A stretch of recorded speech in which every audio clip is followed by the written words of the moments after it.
மாண்புமிகு பேரவைத் தலைவர் அவர்களே, நம்மளோட குடும்பத்தில் இருக்கிற, நம்மளோட வீட்டில் இருக்கிற நம்ம பாட்டியை, நம்ம அம்மாவை, நம்ம அக்காவை, நம்ம தங்கச்சியை பற்றின ஒரு தீர்மானம். அதை பற்றி பேசுகிறதுக்கு, அவங்களுக்காக பேசுகிறதுக்கு நம்ம மனசில் இருந்து, நம்ம இதயத்தில் இருந்து பேசுகிறேன். இதுக்கு முன்னாடி இந்த விஜய்க்கு கிடைச்ச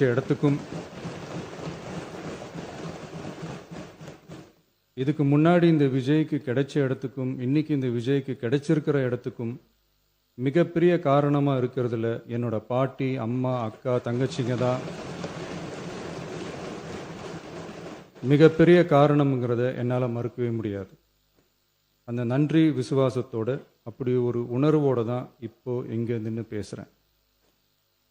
பெருசாக பணம் இருந்துட்டா ஒரு வீட்டுக்கோ, பெரிய பொருளாதாரம் இருந்துட்டா ஒரு நாட்டுக்கோ பெரிய பேர் வந்துடும்னு சில பேர் நினைக்கலாம். ஆனால் உண்மையாகவே ஒரு வீட்டுக்கோ ஒரு நாட்டுக்கோ எப்போ பெரிய பேர் கிடைக்கும் தெரியுமா? அந்த வீட்டு பெண்கள் தனிப்பட்ட முறையில் சமூகத்தில் உயர்ந்தாதான் பெரிய பேர் ஒட்டுமொத்த சமூகத்துக்கே கிடைக்கும். நம்ம தமிழ்நாட்டு மண்ணில் சங்க காலத்தில் இருந்த அன்னைக்கும் சரி இன்றைக்கும் சரி மிகப்பெரிய அடையாளமாக இருக்கிற பெண் ஆளுமைகள் நிறைய பேர் இருக்காங்க. ஔவையார், காக்கை, பாடினியார்னு சங்க காலத்து ஆளுமைகள், கண்ணகி, மணிமேகலை, குண்டலகேசி, இவங்கெல்லாம் இலக்கியத்தில் நிலைச்சி நிற்கிறவங்க. ஆண்டாள், காரைக்கால் அம்மையார், இவங்கெல்லாம் ஆன்மீகத்திலையும் இலக்கியத்திலையும் உயர்ந்த இடத்துல இருக்கிறவங்க. ராணி வேலு நாச்சியார், குயிலி, அம்புஜம் அம்மாள், ருக்மணி லட்சுமிபதி அம்மாள், டாக்டர் முத்துலட்சுமி ரெட்டி அஞ்சலை அம்மாள், மக்கள் சேவகர் அஞ்சலை அம்மாள்னு நம்ம நாட்டோட விடுதலை போராட்டத்தில் கலந்துக்கிட்டவங்க. நம்ம தமிழ்நாட்டு பெண் ஆளுமைகள் நிறைய பேர் இருக்காங்க. சுதந்திர போராட்டத்தில் இருந்து சமூக நீதி போராட்டம் வரைக்கும் கலந்துக்கிட்டவங்க தான் நம்ம தமிழ்நாட்டு பெண்கள். அது மட்டுமா, கல்வி, அறிவியல், அரசியல், நீதி, நிர்வாகம், தொழில்நுட்பம்னு எல்லா டிபார்ட்மெண்ட்லேயும் இன்னைக்கு நம்ம தமிழ்நாட்டு பெண்களோட பங்களிப்பு பெருசாக இருக்குன்றத யாரும் மறுக்கவே முடியாது. அப்படிப்பட்ட நம்ம வீட்டு பெண்களுக்கு அரசியல்லையும் முன்னேற வழிவகை செய்யணும். அதுக்கு உரிய இடஒதுக்கீடு வழங்கணும். பெண்களுக்கு இடஒதுக்கீடு தர்றது ஏதோ சலுகைன்னு நினைச்சிடக்கூடாது.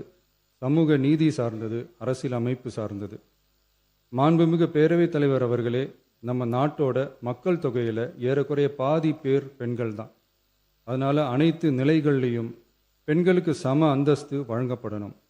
அரசியலமைப்பு சட்டமும் அவங்களுக்கு சமத்துவ உரிமையை வழங்கித்தானே இருக்கு. நம்ம தமிழ்நாட்டை எடுத்துக்கிட்டாலும் ஆண்களை விட பெண்கள் தான் அதிகம். ஓட்டு சதவீதத்தில் கூட அவங்க தான் அதிகம்.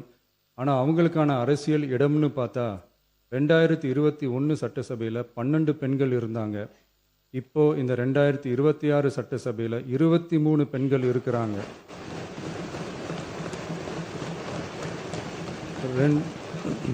ரெண்டு மடங்கு ஆகி இருக்கு. ஆனாலும் சதவீத கணக்குப்படி பெருசாக உயரலை.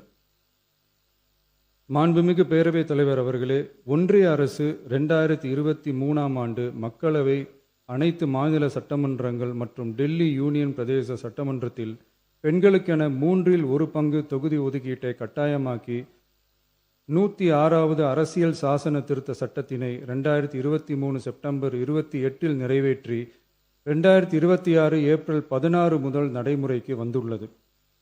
இருப்பினும் மேற்படி தொகுதி ஒதுக்கீடானது மக்கள் தொகை கணக்கெடுப்பு மற்றும் அதை தொடர்ந்து நடக்கும் தொகுதி மறுவரையறை பணிகளுக்கு பிறகுதான் முழுமையாக நடைமுறைக்கு வரும் என்று தெரிவிக்கப்பட்டுள்ளது. மேலும் ஒன்றிய அரசு 2026ஆம் ஆண்டு 131வது அரசியல் சாசன திருத்த சட்ட மசோதாவையும் 2026ஆம் ஆண்டு தொகுதி மறுவரையறை சட்ட மசோதாவையும் தாக்கல் செய்து 2026 ஏப்ரல் 17 3/2 பங்கு உறுப்பினர்களில் ஆதரவு இல்லாமல் மசோதா நிறைவேறவில்லை.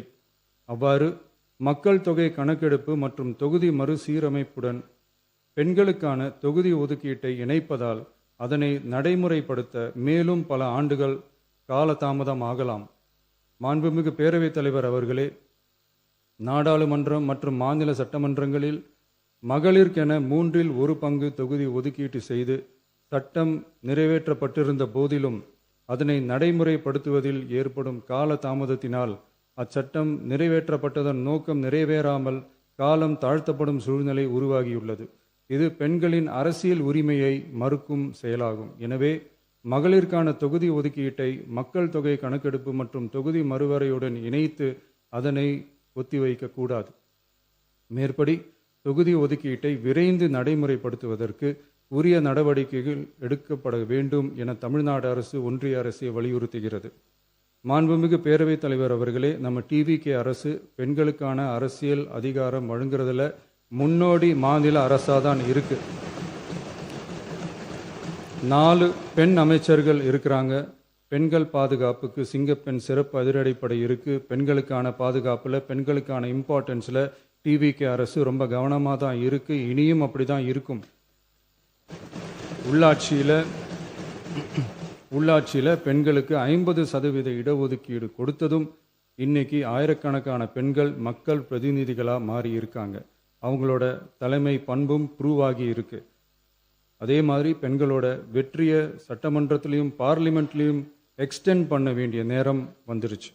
மாண்புமிகு பேரவைத் தலைவர் அவர்களே, இன்று இந்த பேரவையின் வாயிலாக பெண்களுக்கான 33% இடஒதுக்கீட்டை இனியும் தாமதிக்காமல் நடைமுறைப்படுத்த வேண்டும் என்று ஒன்றிய அரசை வலியுறுத்துகிறோம்.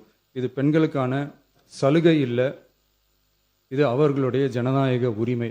இது ஒருவருக்கான வெற்றி அல்ல, இது இந்திய ஜனநாயகத்தின் வெற்றி. ஒரு பெண் அதிகாரம் பெறும்போது ஒரு குடும்பம் உயர்கிறது. ஆயிரக்கணக்கான பெண்கள் அதிகாரம் பெறும்போது ஒரு நாடே உயர்கிறது. மக்கள் தொகை கணக்கெடுப்பு மற்றும் தொகுதி மறுசீரமைப்புடன் பெண்களுக்கான தொகுதி ஒதுக்கீட்டை இணைப்பதால் ஏற்படும் காலதாமதத்தின் காரணமாக பெண்களுக்கான தொகுதி ஒதுக்கீட்டை ஒத்திவைக்க கூடாது என்றும் அதை விரைவாக அமல்படுத்த தகுந்த அரசியலமைப்பு மற்றும் சட்டப்பூர்வ நடவடிக்கைகள் எடுக்கப்பட வேண்டும் என்றும் தமிழ்நாடு அரசு ஒன்றிய அரசை வலியுறுத்துகிறது.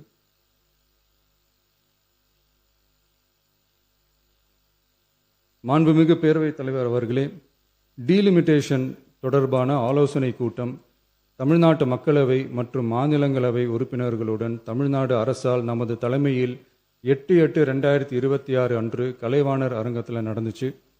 அந்த கூட்டத்தில் தமிழ்நாட்டை சேர்ந்த அனைத்து மக்களவை மற்றும் மாநிலங்களவை உறுப்பினர்களுக்கும் அழைப்பு விடுக்கப்பட்டு இந்திய தேசிய காங்கிரஸ் கட்சியின் 11 உறுப்பினர்களும், விடுதலை சிறுத்தைகள் கட்சியின் 2 உறுப்பினர்களும், இந்திய கம்யூனிஸ்ட் கட்சியின் 2 உறுப்பினர்களும், மார்க்சிஸ்ட் கம்யூனிஸ்ட் கட்சியின் 2 உறுப்பினர்களும், இந்திய யூனியன் முஸ்லீம் லீக் கட்சியின் உறுப்பினரும் மற்றும் மறுமலர்ச்சி திராவிட முன்னேற்றக் கழகத்தின் உறுப்பினரும் என 6 கட்சிகளை சேர்ந்த உறுப்பினர்கள் பங்கேற்றாங்க. இந்த கூட்டத்தில் டீலிமிட்டேஷன் தொடர்பாக விரிவாக ஆலோசிக்கப்பட்டுச்சு. அந்த ஆலோசனையில் டீலிமிட்டேஷனால் தமிழ்நாடு மற்றும் தென் மாநிலங்களுக்கு ஏற்படக்கூடிய பாதிப்புகள் குறித்தும் அதை சரி செய்யறதுக்கான வழிமுறைகள் குறித்தும் விவாதிக்கப்பட்டு இறுதியில் டீலிமிட்டேஷன் தொடர்பாக சட்டமன்றத்தில் ஒரு தீர்மானம் இயற்றலாம்னு முடிவானுச்சு. மாண்புமிகு பேரவைத் தலைவர் அவர்களே, இந்தியாவில் 1952ஆம் ஆண்டு முதல் பொது தேர்தல் நடத்தப்பட்டது. அது தொடர்ந்து ஒவ்வொரு 10 ஆண்டுகளுக்கு ஒரு முறை நடத்தப்படுற சென்சஸ் டீட்டெயில்ஸ் படி மக்களவை மற்றும் சட்டப்பேரவை தொகுதிகளின் எண்ணிக்கையை மறுசீரமைப்பு செஞ்சு 1976 வரை தேர்தல்கள் நடத்தப்பட்டது. இந்த நிலையில் 1976ஆம் ஆண்டு 42வது அரசியலமைப்பு சட்ட திருத்தப்படி மக்கள் தொகையை சிறப்பாக கட்டுப்படுத்தும் மாநிலங்களுக்கு டீலிமிட்டேஷன் காரணமாக மக்களவை உறுப்பினர் எண்ணிக்கையில் எந்தவித பாதிப்பும் ஏற்படக்கூடாது என்பதற்காக அடுத்த 25 வருஷத்துக்கு 1971ஆம் ஆண்டு சென்சஸ் படி பாராளுமன்ற உறுப்பினர்களின் எண்ணிக்கை வைக்கப்படும்னு சட்டம் இயற்றப்பட்டது. அதை தொடர்ந்து அதே நிலையை முன்னிறுத்தி 84வது மற்றும் 87வது அரசியலமைப்பு சட்ட திருத்தம் 1971 சென்சஸ் படி மக்களவை தொகுதிகள் நிலைநிறுத்தப்பட்டன. இந்த திருத்தங்களோட நோக்கமே மக்கள் தொகை கட்டுப்பாட்டை செயல்படுத்திய மாநிலங்களின் உரிமைகளை பாதுகாக்கிறது தான். மாண்புமிகு பேரவைத் தலைவர் அவர்களே, அந்த 25 வருஷ லிமிட் இந்த 2026 முடியுது. இதை முன்னிட்டு கடந்த 50 வருஷமாக இருந்து வந்த டீலிமிட்டேஷன் தடையை அகற்றி 2011 சென்சஸ் அடிப்படையில் மக்களவை மற்றும் சட்டப்பேரவை தொகுதிகளின் எண்ணிக்கையை நிர்ணயிக்க நாடாளுமன்றத்தில் ஒரு மசோதா ஏப்ரல் 2026 அறிமுகப்படுத்தப்பட்டு அந்த மசோதா தோல்வியில் முடிஞ்சது. இப்போ மீண்டும் ஒன்றிய அரசு மக்களவை உறுப்பினர்களின் எண்ணிக்கையை 50% அதிகரிக்க செய்து டீலிமிட்டேஷன் மசோதாவை அறிமுகப்படுத்த உத்தேசித்து இருப்பதா சில அரசியல் கட்சிகள் தெரிவிப்பதா கூறப்படுது. இந்த வரக்கூடிய மசோதா குறித்து 8/8/2026 பாராளுமன்ற உறுப்பினர்களோட நடந்த கூட்டத்தில் விவாதிச்சப்போ மேலே சொன்ன மாதிரி தற்போது அறிமுகப்படுத்தப்பட உள்ள மசோதா நிறைவேறினால் ஒவ்வொரு மாநிலத்துக்கும் தலா 50% மக்களவை உறுப்பினர்களின் எண்ணிக்கையை முதலில் அதிகரித்தாலும் அதனைத் தொடர்ந்து 2026 சென்சஸுக்கு பிறகு அரசியலமைப்பு பிரிவு ஆர்டிகல் 81(2)A அதன் கீழ் மாநிலத்தின் மக்கள் தொகையின் அடிப்படையில் தொகுதிகள் மறுசீரமைக்கப்படும். இப்படி செஞ்சா தென் மாநிலங்களின் பாராளுமன்ற உறுப்பினர் எண்ணிக்கை வெகுவா குறைய வாய்ப்பு இருக்கு. கடைசியில் மக்கள் தொகை கட்டுப்பாட்டை சிறப்பாக செயல்படுத்தின தமிழ்நாடு உள்ளிட்ட தென் மாநிலங்களுக்கு பெரும் அரசியல் பிரதிநிதித்துவ அநீதி இழைக்கப்படும். சர்வ வல்லமை பெற்றதா டீலிமிட்டேஷன் ஆணையம் இருக்கு. இந்த அதிகாரத்தை தவிர்த்து பாராளுமன்றத்திற்கே இறுதி செய்யும் அதிகாரம் இருக்க வேண்டும் என்ற கருத்தும் முன்வைக்கப்பட்டது. மாண்புமிகு பேரவைத் தலைவர் அவர்களே, தமிழ்நாட்டு உள்ளிட்ட தென் மாநிலங்கள் மக்கள் தொகை கட்டுப்பாட்டு திட்டங்களை சிறப்பாக செயல்படுத்தி பொருளாதார முன்னேற்றம் பெற்று வரும் நிலையில் கடந்த 50 ஆண்டுகளாக நடைமுறையில் உள்ள மக்களவை மற்றும் சட்டப்பேரவை தொகுதிகளின் எண்ணிக்கையை அப்படியே நிலைநிறுத்த வேண்டிய கட்டாய தேவை உள்ளது. எனவே தற்போதுள்ள மக்களவை உறுப்பினர்களின் எண்ணிக்கையான 543 என்ற அளவிலேயே நிரந்தரமாக வைப்பதற்கும் மாநிலங்களுக்கு இடையேயான எண்ணிக்கை பகிர்வை நிரந்தரமாக வைக்கவும், மேலும் தற்போது மக்களவை மற்றும் மாநிலங்களவையோட விகிதம் 2.2:1 என்ற அளவிலேயே நிலைநிறுத்த வேண்டும். அதற்கு தேவையான மற்றும் உரிய சட்ட திருத்தங்கள் பாராளுமன்றத்தில் கொண்டு வர வேண்டும் என்ற கருத்தை ஒருமனதாக தீர்மானிக்கப்பட்டுச்சு.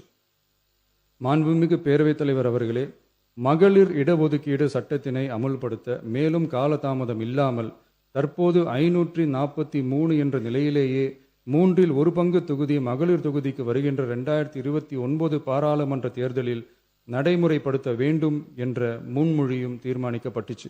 ஆகவே மேற்கூறிய காரணங்களால் தமிழ்நாட்டில் உள்ள அனைத்து சட்டமன்ற கட்சியின் தலைவர்களும் ஒருமித்த கருத்தோடு தமிழ்நாட்டை முன்னிறுத்தி கட்சி வேறுபாடின்றி ஒருமித்த குரலில் பேச வேண்டும் என்ற கருத்தை வலியுறுத்தி நாம முன்மொழிகிற தீர்மானத்தை ஒருமனதாக நிறைவேற்றி தருமாறு கேட்டுக்கொள்கிறோம். தொகுதி மறுவரையறை மற்றும் மகளிர் இடஒதுக்கீடு அரசினர் தனி தீர்மானம். தமிழ்நாடு உள்ளிட்ட அனைத்து மாநிலங்கள் மற்றும் யூனியன் பிரதேசங்களில் மக்களவை சட்டப்பேரவை உறுப்பினர்களின் எண்ணிக்கையானது கடந்த 50 ஆண்டுகளாக 1971ஆம் ஆண்டினுடைய மக்கள் தொகை கணக்கெடுப்பு புள்ளி விவரங்களின்படி நிர்ணயிக்கப்பட்டு தேர்தல்கள் நடத்தப்பட்டு வருகிறது. ஏப்ரல் 2026 பாராளுமன்றத்தில் கடந்த 50 ஆண்டு கால தொகுதி மறுவரையறை தடையை நீக்கவும் 2011ஆம் ஆண்டு மக்கள் தொகை கணக்கெடுப்பு அடிப்படையில் தொகுதி மறுவரையறை செய்திடவும் மக்களவை உறுப்பினர்களின் எண்ணிக்கையை 550 850 அதிகரிக்கவும் கொண்டுவரப்பட்ட அரசியலமைப்பு சட்ட திருத்த மசோதா தோல்வியடைந்தது. இந்நிலையில் மீளவும் மேற்குறிப்பிட்ட அரசியலமைப்பு சட்ட திருத்த மசோதா கொண்டுவரப்பட உள்ளது என தெரிந்ததின் அடிப்படையில் 1971க்கு பிறகு உள்ள எந்த மக்கள் தொகை கணக்கெடுப்பை அடிப்படையாக கொண்டு தொகுதி மறுவரையறை செய்தாலும் மக்கள் தொகையை சிறப்பாக கட்டுப்படுத்திய தமிழ்நாடு உள்ளிட்ட தென் மாநிலங்களின் நாடாளுமன்ற பிரதிநிதித்துவம் நிரந்தரமாக பாதிக்கப்படும் என்பது நிதர்சனமான உண்மை. ஒன்றிய அரசு அளித்த உறுதியின்படி மக்கள் தொகை கட்டுப்பாட்டு திட்டங்களை சிறப்பாக செயல்படுத்தி நல்ல பொருளாதார வளர்ச்சி கண்டு நல்ல சுகாதாரம் மக்கள் நல திட்டங்களை மேற்கொண்டு வரும் எந்த ஒரு மாநிலமும் தொகுதி மறுவரையால் பாதிக்கப்படாமல் பார்த்து கொள்வது ஒன்றிய அரசின் தலையாய கடமையாகும்.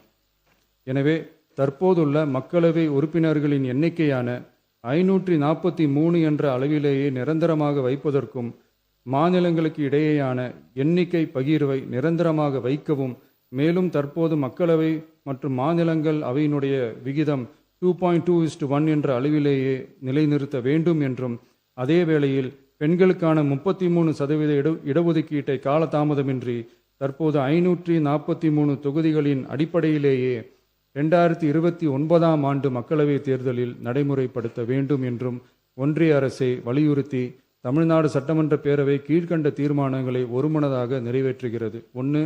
நாடாளுமன்ற மக்களவையின் மொத்த உறுப்பினர்களின் எண்ணிக்கையை 543 என்ற நிலையிலேயே நிரந்தரமாக்க வேண்டும். 2. தற்போதுள்ள மக்களவை உறுப்பினர்களின் இடங்களின் எண்ணிக்கையை மாநிலங்களுக்கிடையே, அதாவது விகிதாச்சார பிரதிநிதித்துவம் தற்போதுள்ள அளவிலேயே நிரந்தரமாக்க வேண்டும். 3.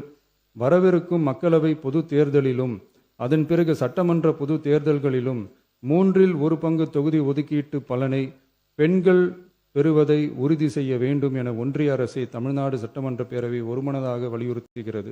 மாண்புமிகு பேரவைத் தலைவர் அவர்களே, இந்த தீர்மானம் ஒரு அரசியல் கட்சியின் தீர்மானம் அல்ல, தமிழ்நாட்டின் உரிமையை நிரந்தரமாக பாதுகாக்கும் தீர்மானம். எனவே அனைத்து கட்சிகளை சேர்ந்த மாண்புமிகு பேரவை உறுப்பினர்கள் இந்த தீர்மானத்தை ஒருமனதாக நிறைவேற்றி தர வேண்டும் என்று கேட்டுக்கொள்கிறோம். நன்றி. மாண்புமிகு உறுப்பினர் ஆர். செல்லசாமி அவர்கள் இது குறித்து கருத்துக்கள் தெரிவிக்க விரும்பலாம்.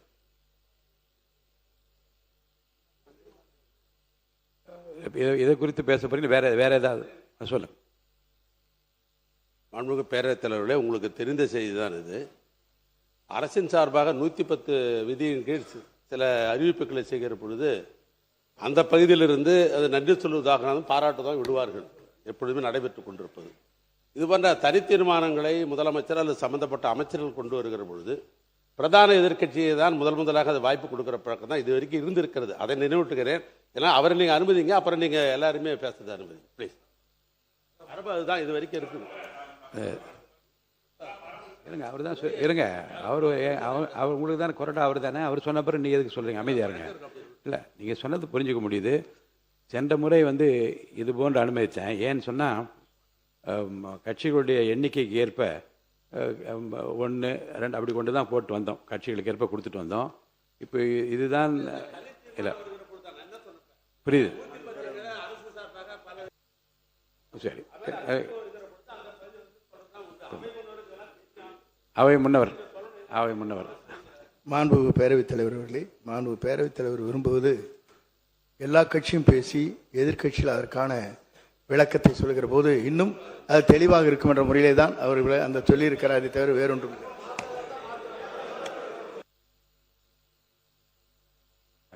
அது பேரவை விதி 98 தீர்மானம் ஒன்றை பேரவைத் தலைவர் பேரவைக்கு படித்து காட்டிய பின்னர் அவர் அழைக்கிற வரிசையில் உறுப்பினர்கள் அதன் மீது பேசலாம். அந்த அடிப்படையில் சில மாறுதல் நான் செய்கிறேன்.